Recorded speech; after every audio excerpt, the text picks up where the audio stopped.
प्यारे मोहतरम दोस्तों, हमारे चैनल से जुड़ने के लिए यूट्यूब पर फैज़ान गौसे आज़म सब्सक्राइब करें। थक गया नहीं, हमारी तरह नहीं आधा एक मिनट रो रुआ करके मामला खत्म नहीं।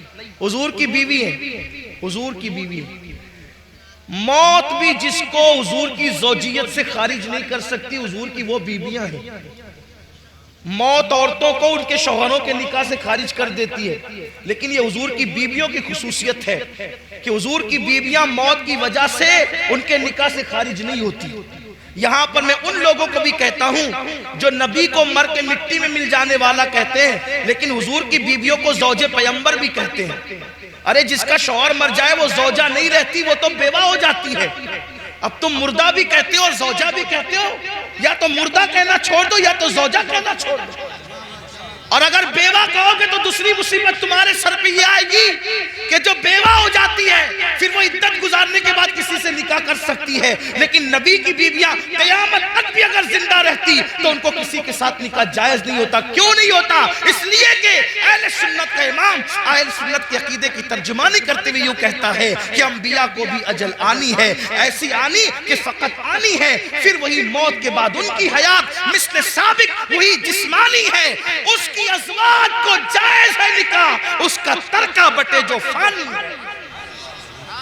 हुजूर जिंदा है इसलिए उनकी बीवियां बेवा नहीं है, बीवियां ही है, अज़वाज ही है।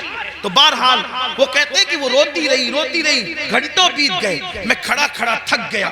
फिर ये हुआ कि मैंने सोचा चलो ये रोने के इस वक्त गिरिया वजारी की कैफियत में है, अपना काम निपटा के आ जाऊं। कहते मैं काम से गया तो मुझे आने में ज़ोहर हो गई।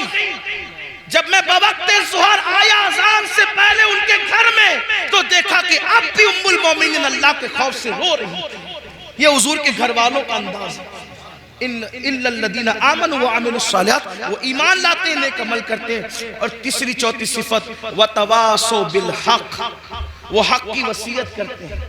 वतवासो बिस्सब्र, और वो सब्र की वसीयत करते हैं। खुद हक पर रहकर हक की दावत देते हैं और खुद सब्र करके सब्र की दावत देते हैं। सब्र यही नहीं कि किसी की मैयत पर न रो, इसका नाम सिर्फ सब्र नहीं है, ये सब्र का अदना दर्जा है। सब्र कहते हैं रुकना या रोकने को, जो गुनाह से रुक जाए ये सब्र का आला दर्जा है। तो कुरान ने फिर गुनाह से रुकने की बात की है। जब ये चार सिफत किसी में पैदा हो जाए सब नुकसान में होंगे, लेकिन ये चार सिफत रखने वाला नुकसान में नहीं होगा। अल्लाह से दुआ है अल्लाह हम सबको तौफीक दे। गुफ्तगू के दरमियान अगर कोई गलती हो अल्लाह माफ फरमाए, हमें फिर से अल्लाह की तरफ रुजू करने की तौफीक अता फरमाए।